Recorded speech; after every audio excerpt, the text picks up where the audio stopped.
Louvado seja o nome do Senhor. Irmãos, abra a tua Bíblia no livro de Filipenses. Filipenses capítulo de número 2, nós vamos ler o verso 5.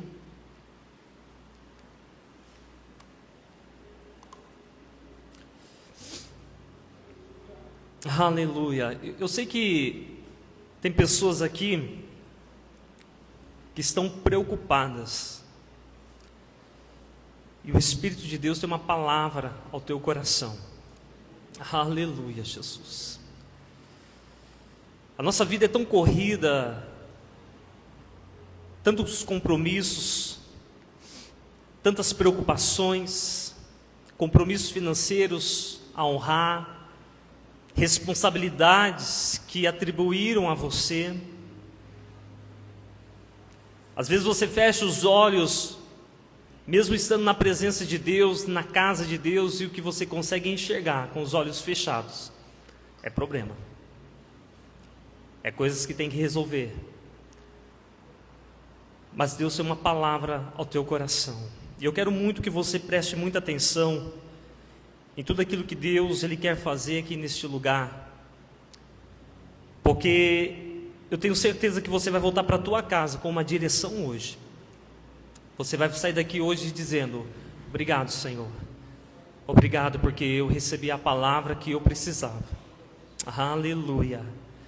Olha só o que diz o verso 5 de Filipenses 2. Diz assim: seja o modo de pensar de vocês o mesmo de Cristo Jesus. Seja o modo de pensar o mesmo de Cristo Jesus. Meus irmãos, Jesus Cristo, Ele revolucionou a história da humanidade.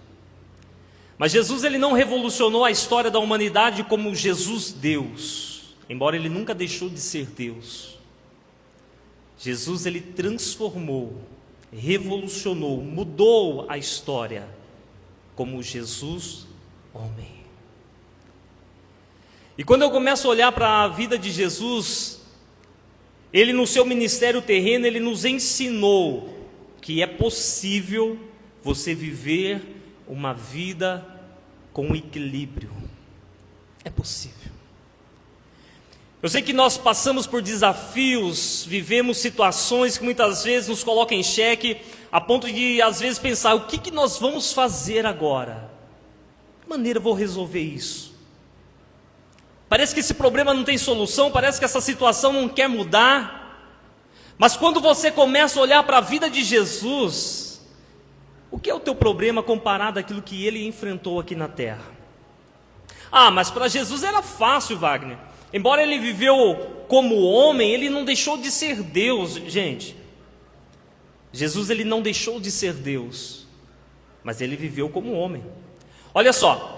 Lá em Hebreus capítulo 4, verso 14 e 15, diz assim: portanto, visto que temos um grande sumo sacerdote, que adentrou os céus, Jesus, o Filho de Deus, apeguemo-nos com toda a firmeza ao que confessamos, pois não temos um sumo sacerdote que não possa compadecer das nossas fraquezas, mas sim alguém que, como nós, passou por todo tipo de tentação. Olha só, passou por todo tipo de tentação, ainda sem pecado.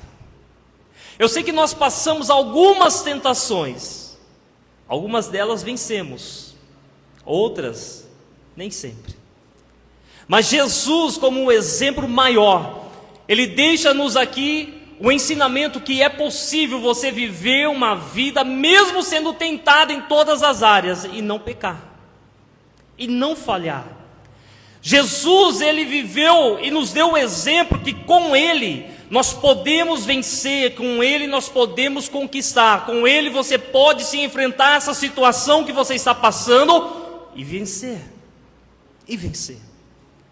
Irmãos, lá no capítulo 2 que nós lemos o verso de número 5, aonde diz, olha, que o modo nosso de pensar seja como de Cristo Jesus. O que é esse modo de pensar? A maneira como nós devemos agir. Agora veja só, o verso 6 e o 7 diz assim, olha, Filipenses 2, 6 e 7, que apesar de ser Deus, não considerou que a sua igualdade com Deus era algo que deveria ser usado como vantagem. Antes, esvaziou-se a si mesmo, assumindo a forma de servo, tornando-se semelhante aos homens. Jesus sendo Deus, ele não viveu como Deus, ele se esvaziou. Porque mesmo sendo Deus, ele não achou que isso seria algo que seria vantajoso para que então ele pudesse cumprir a sua missão aqui na terra. Mas como assim? Ele venceu o mundo, ele sofreu tentações e nunca pecou. Mas qual é o segredo? Jesus ele nos mostra, mesmo sendo como homem, você pode vencer. Ele sendo Deus, ele se esvaziou de toda a sua divindade e viveu como homem, semelhante a nós. Mas o que eu quero falar com vocês aqui nessa noite, meus irmãos, que mesmo nessa vida corrida que nós enfrentamos, eu sei que se eu conversar com um irmão aqui, ele vai dizer, olha, eu estou passando por isso, eu estou passando por aquilo. O pastor ligou para mim essa semana, ligou na verdade hoje, nós estávamos conversando, e eu falei, olha, essa semana tem sido intensa. O pastor é sábio, ele sabe que quando eu disse intensa, ele sabe o que eu queria dizer. A semana está sendo difícil. Mas a semana não está sendo difícil só para mim. Eu sei que muitas pessoas aqui estão enfrentando situações difíceis também. Mas a questão é, o que fazer em meio aos conflitos da vida? Essa semana eu estava na estrada, indo para o trabalho, a Ana mandou uma mensagem para mim e disse assim, olha, que o seu dia seja leve e tranquilo. Irmãos, quando ela mandou essa mensagem para mim, eu já tinha discutido com um funcionário, eu já tinha recebido uma mensagem de um cliente que estava reclamando de uma situação de um serviço que um funcionário fez. Eu já tinha recebido uma mensagem de uma outra obra que era para poder entrar e não entrou. E assim, coisas de fração de minutos. E no meio daquele turbilhão de problemas, a Ana manda assim para mim, que o seu dia seja leve e tranquilo. Eu falei, gente, Deus, será que ela sabe a loucura que eu estou vivendo aqui? E sabe o que o Espírito Santo falou? Você está fazendo tempestade em copo d'água. Irmãos, quando nós tiramos o foco de Deus, quando nós olhamos para o problema, você faz desse problema uma tempestade. O seu dia não é para ser difícil, o seu dia não é para ser um turbilhão de problemas, mas nós nos desesperamos porque não agimos como Deus agisse. O tema da ministração é: o que Jesus faria em meu lugar? Em meu lugar, o que Jesus faria? Você já fez essa pergunta? Eu sei que eu estou falando para pessoas aqui que estão enfrentando situações difíceis. No seu lugar, o que Jesus faria? Você consegue imaginar um Jesus desequilibrado? Um Jesus sem controle emocional? Você consegue imaginar um Jesus assim, sem saber o que fazer? Meu Deus, eu não sei o que fazer, eu tenho que morrer para o mundo, eu tenho que salvar o mundo. Não! Eu tenho certeza que os problemas que Jesus enfrentou aqui na terra foi muito maior do que o meu e o seu, somados juntos ainda. Mas ele venceu. Mas como que ele venceu? De que maneira Jesus venceu esses problemas? É sobre isso que nós vamos falar aqui hoje. E eu quero que você preste muita atenção, porque talvez você está como eu, fazendo tempestade em copo d'água. Depois que eu falei com Deus, será que a Ana sabe os problemas que eu estou enfrentando? Será que ela sabe de fato as dificuldades que eu estou passando aqui? Ela mandou outra mensagem, que os fatores externos não te influenciam. Irmãos, Deus estava usando a minha esposa para falar comigo. Que os fatores externos não te influenciam. E quantas vezes nós permitimos que as situações, que as circunstâncias definem a nossa fé? Quantas vezes nós determinamos que o problema é maior do que aquilo que nós cremos? Mas por que isso acontece? É normal? Não deveria ser normal. Isso acontece porque nós tiramos o foco. Esquecemos de quem nós somos pertencentes. A quem nós pertencemos. Veja só. Leia comigo João 16:33. João 16:33 diz assim, olha: Eu disse isso para que em mim vocês tenham paz. Neste mundo, vocês terão aflições. Contudo, tenham coragem. Eu venci o mundo. Eu sei que todos aqui conhecem esse texto.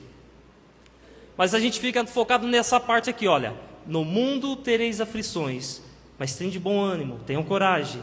Eu venci o mundo. Mas o versículo não começa assim. Se essa parte fosse a principal, não teria Jesus pedido para poder escrever dessa forma. Olha, eu disse essas coisas para que em mim tenham paz. Mas que coisas Jesus disse para que nós tenhamos paz? Que a vida vai ser fácil? Que com Ele nós não teremos problema? Que quando você crê, você não vai passar dificuldade? Que quando Jesus está com você, tudo vai ser bonança? Foi isso que Jesus disse? Não! O que Jesus disse para que então nós tenhamos paz? Se você pegar os versículos anteriores e começar o primeiro versículo do capítulo 16, você vai ver que o que Jesus estava dizendo era sobre perseguição, sobre angústia, sobre luta, sobre muitas vezes ser perseguido. Nossa, não tem nada de bom. E Jesus diz assim, olha, e vocês vão passar por tristeza. E Jesus disse, olha, essas coisas eu disse a vocês para que então vocês tenham paz. Mas não é paz que o mundo conhece. Seria mais fácil se Jesus dissesse, olha, fica tranquilo, eu estou com você, não vai acontecer nada. Mas não!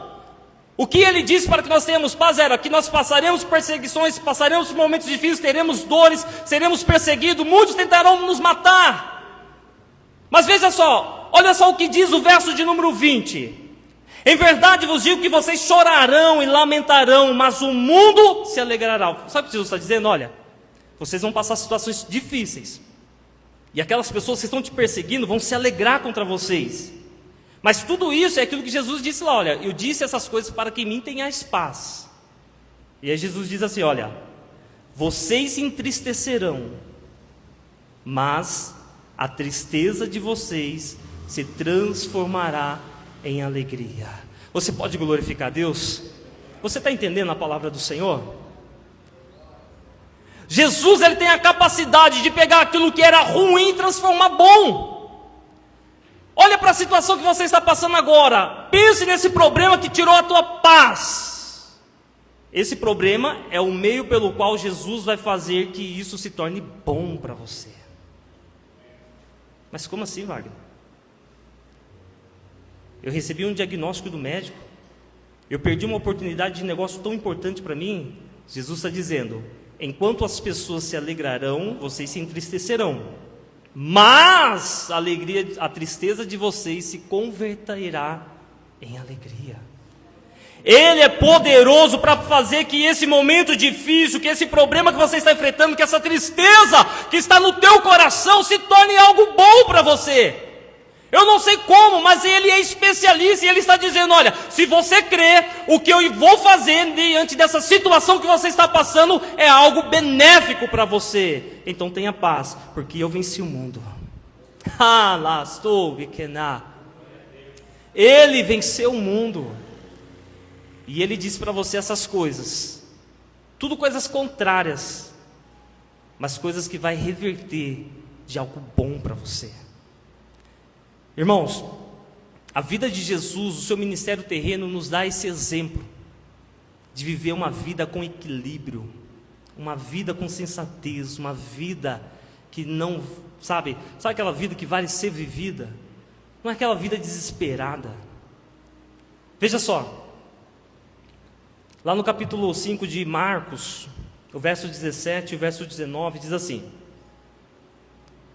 então o povo começou a suplicar a Jesus que saísse do território deles.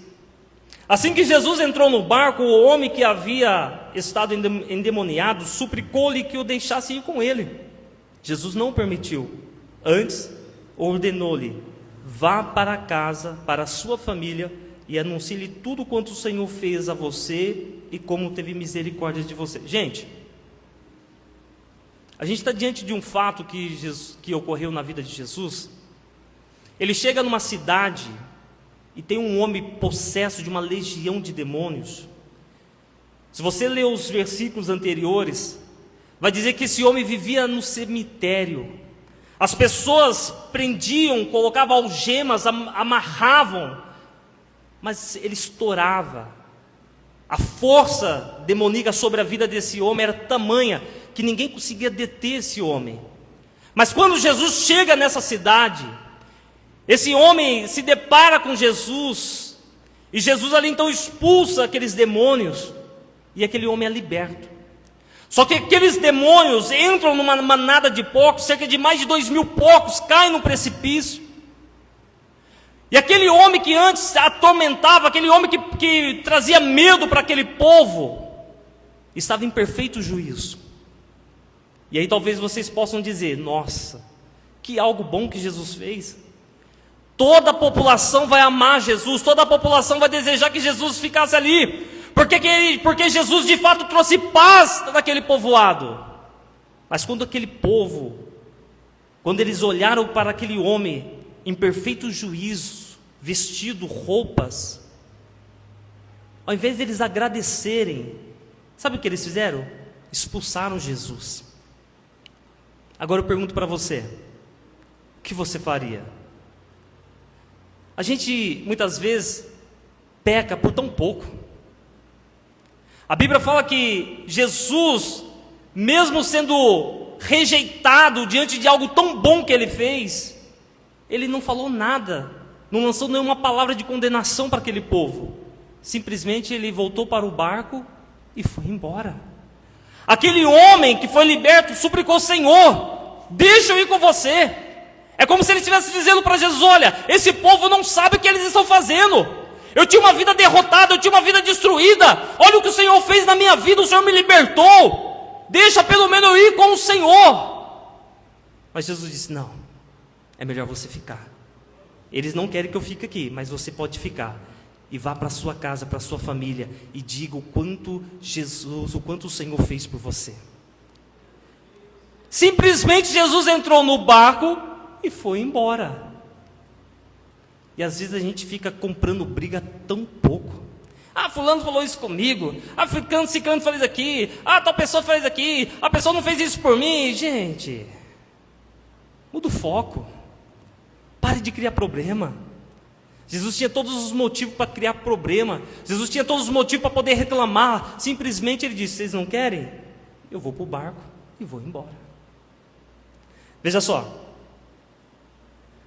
Outra passagem que nos ensina o equilíbrio que Jesus tinha.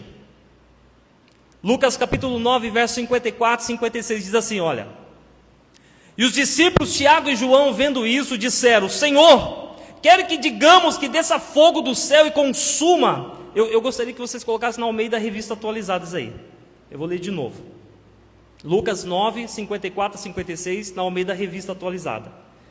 E os discípulos Tiago e João, vendo isso, disseram: Senhor, quer que digamos que desça fogo do céu e consuma, como Elias também fez? Voltando-se, porém, repreendeu-os e disse: vós não sabeis de que espírito sois, porque o Filho do Homem não veio para destruir as almas dos homens, mas para salvá-las. E foram para outra aldeia. Gente, Jesus estava indo para Jerusalém, era necessário passar por Samaria. E ele precisava passar por Samaria, mas ele precisava pousar em Samaria. Isso indica que já estava escurecendo. Naquela época não tinha carro, não tinha Uber, já estava escurecendo. Era necessário Jesus dormir em Samaria. Tanto é que ele pediu para que então os discípulos fossem: olha, prepara ali uma pousada para que eu possa então, para que a gente possa repousar ali e depois continuar. Mas quando eles chegaram ali, eles pelas vestes, eles já perceberam que eles estavam indo para Jerusalém. E sabe o que o povo samaritano fez? Não, aqui não. Você não vai pisar aqui não. Os discípulos, irmãos, Tiago e João, cheio da unção, chegou para Jesus e falou: olha, esse cambada de pessoal que não quer deixar a gente ficar aqui não. Eles não vão deixar nós dormir aqui. Vamos fazer um negócio? Estou cheio da unção aqui. Eu vou orar, vai descer fogo do céu, vai queimar todos eles. Você acha o quê? Que Jesus disse: é agora, manda fogo do céu, consuma esse povo pecador. Não. Eu faria isso. Talvez você faria isso. Jesus não faria isso.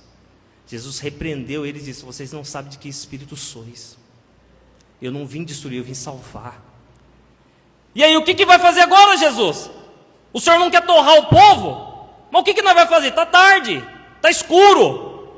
Olha só o que diz o último versículo, a última parte. E foram para outra aldeia. Simples, prático, sem problema. Não querem que eu fique aqui? Não tem problema. Eu não vou criar problema. Vocês estão percebendo, irmãos, que a gente cria problemas? Que nós criamos tempestades? Que nós somos os responsáveis pelos problemas que nós enfrentamos? Mas por que nós agimos dessa forma? Porque nós queremos controlar tudo. Jesus, sendo Deus, ele não quis controlar tudo. Ele tinha poder para fazer com que fogo descesse, ele tinha poder para fazer com que ele passasse por ali, mas o povo não queria.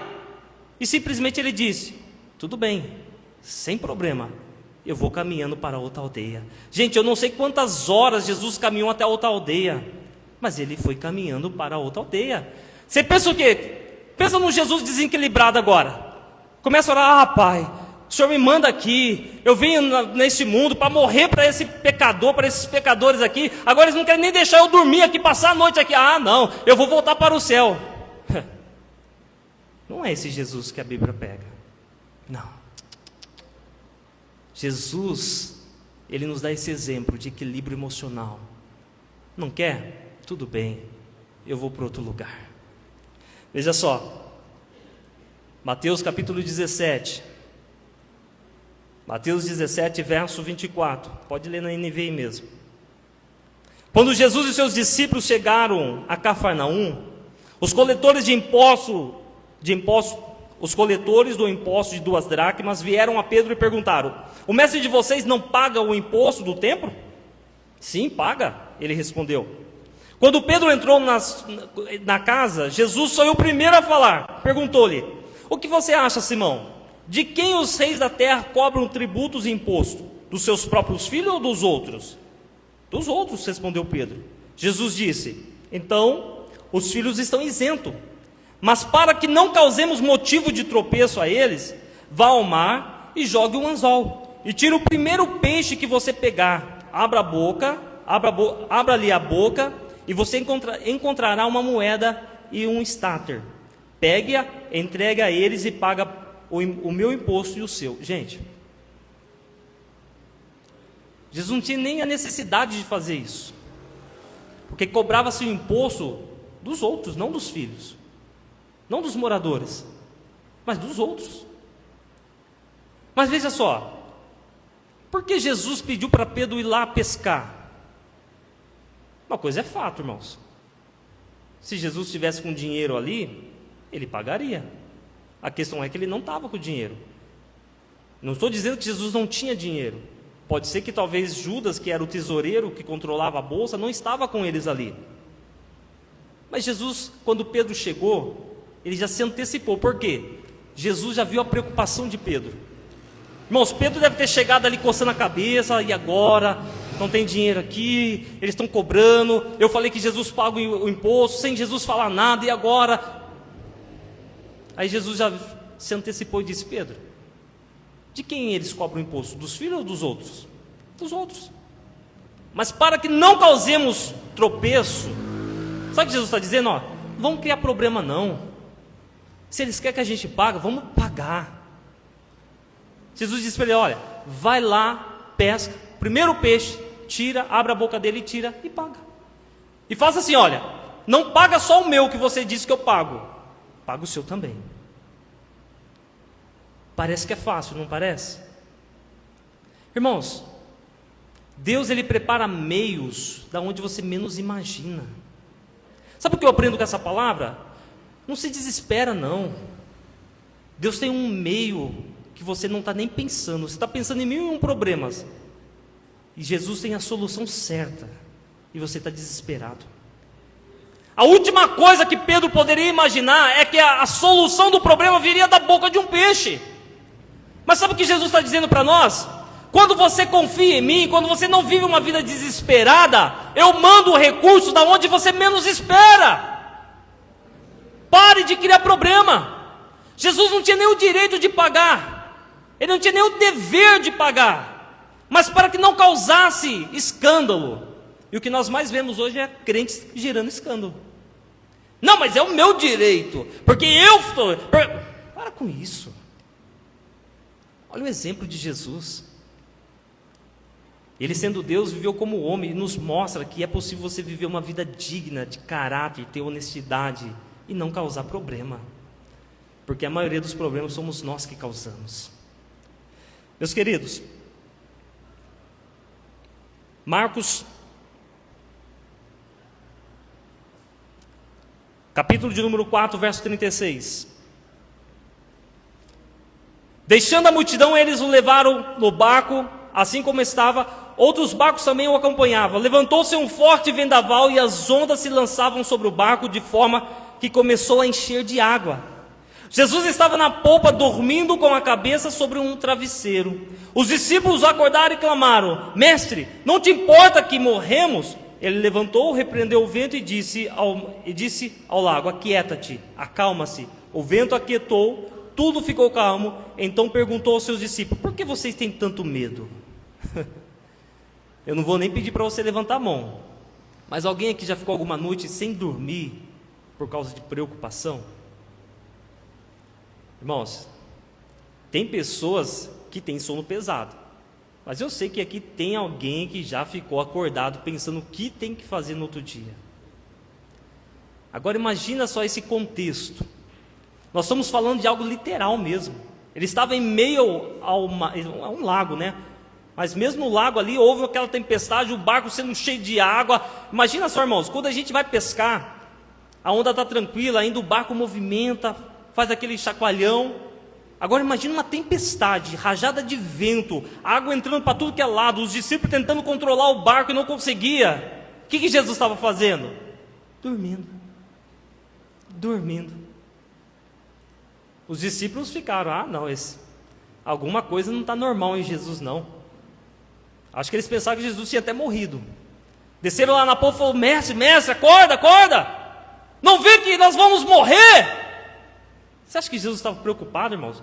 Jesus sabia qual era a missão dele. Jesus sabia que ele não ia morrer afogado. Jesus sabia que ele não ia morrer numa tempestade. Jesus sabia que não era um acidente que ia matar ele, não. Ele sabia que ele ia entregar a vida dele na cruz do Calvário. Ele estava tranquilo. Não era a tempestade que ia tirar a missão dele, não. E a gente perde sono por tão pouco. E fica a noite toda: o que eu vou fazer amanhã? Eu tenho que resolver isso aqui, eu tenho que fazer isso aqui. E Jesus dormindo. Irmãos, eu fico olhando aquela cena. Talvez a gente imagine um Jesus desmaiado. O barco revirando para um lado, Jesus rolava para o outro e... dormindo no sono da paz, o sono do justo. Por quê? Ele não estava preocupado. Ele sabia que ele ia cumprir a missão dele. Ele sabia que nada no externo, nada no exterior ia impedir ele cumprir aquilo que Deus havia chamado para ele.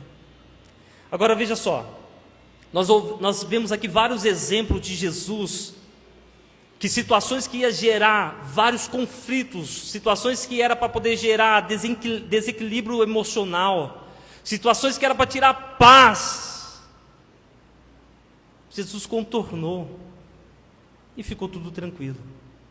Mas qual é o segredo? A gente já sabe que tudo isso aconteceu não é pelo fato que ele era Deus, porque mesmo sendo Deus, ele viveu como homem. Todas essas ações e reações diante das circunstâncias não se deu pelo fato dele ser Deus.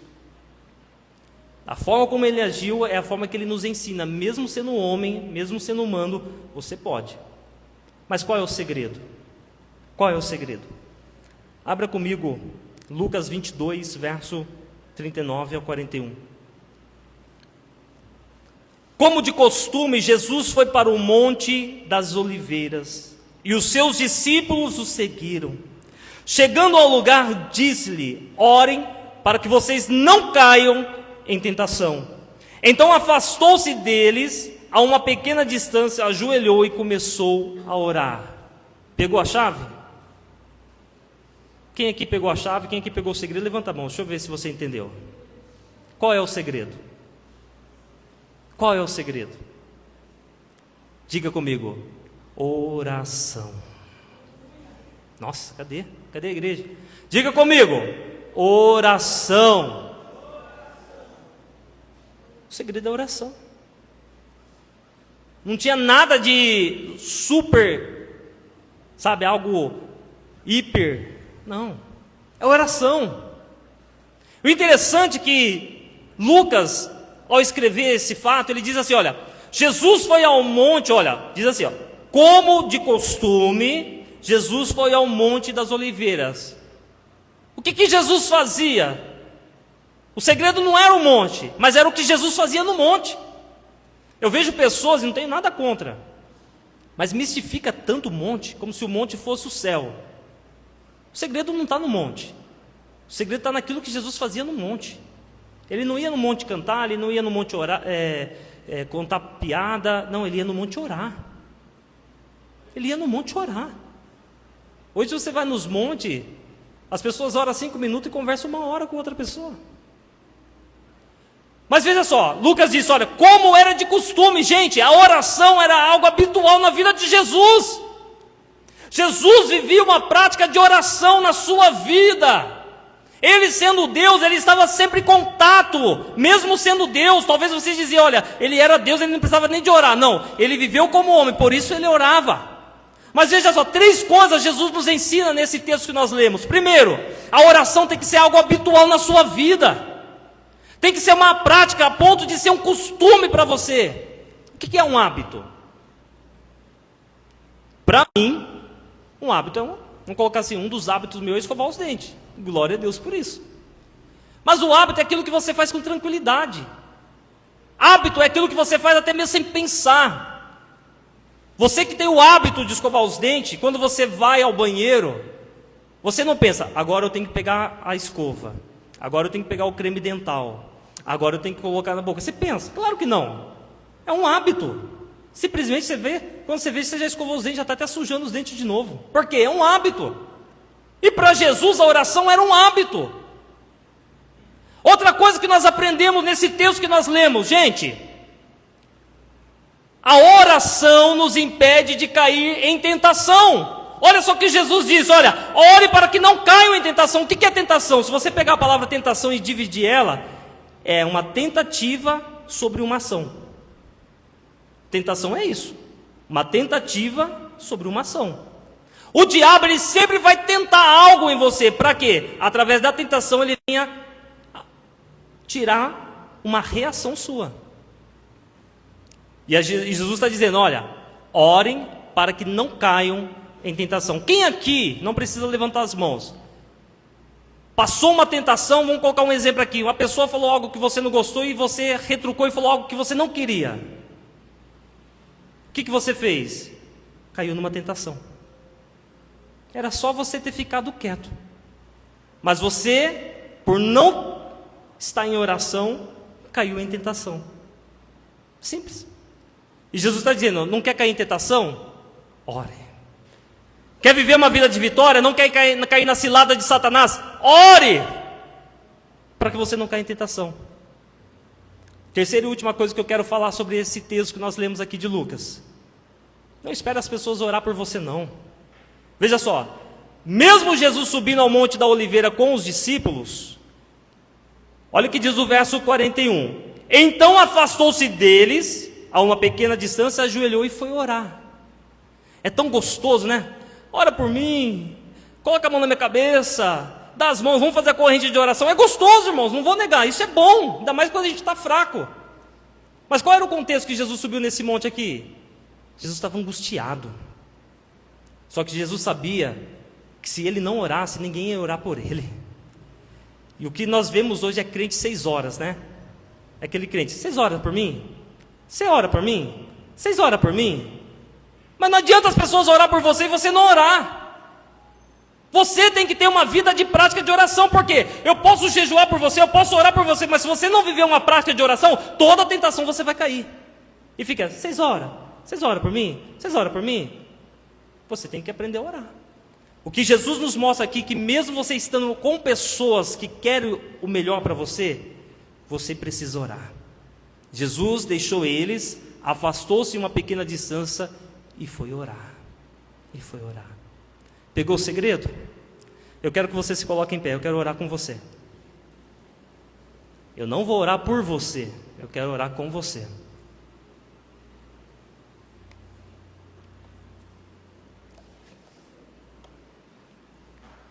Nessa oração, seja claro com Jesus, diz: Senhor, é verdade, eu fiz tempestade em copo d'água. Senhor, não era para ser desse jeito, mas eu piorei as coisas. Senhor, agora eu entendi que o problema não é o fulano, o problema sou eu. Porque nós somos os responsáveis pela nossa reação. A maneira como você reage diante de uma situação revela se de fato você está em oração. Porque se nessa tentação você cair, a resposta é clara: não está em oração. Quer viver uma vida de vitória, quer viver uma vida de conquista, quer viver uma vida de triunfo, viva em oração. Jesus nos deu esse exemplo, que mesmo sendo humano, você tem a capacidade de viver uma vida em paz. O maior milagre, o Espírito Santo está falando comigo aqui, você está querendo milagre, mas o Espírito Santo está falando assim: o maior milagre é a paz que eu estou dando no teu interior. O maior milagre é essa paz que eu estou trazendo no teu interior.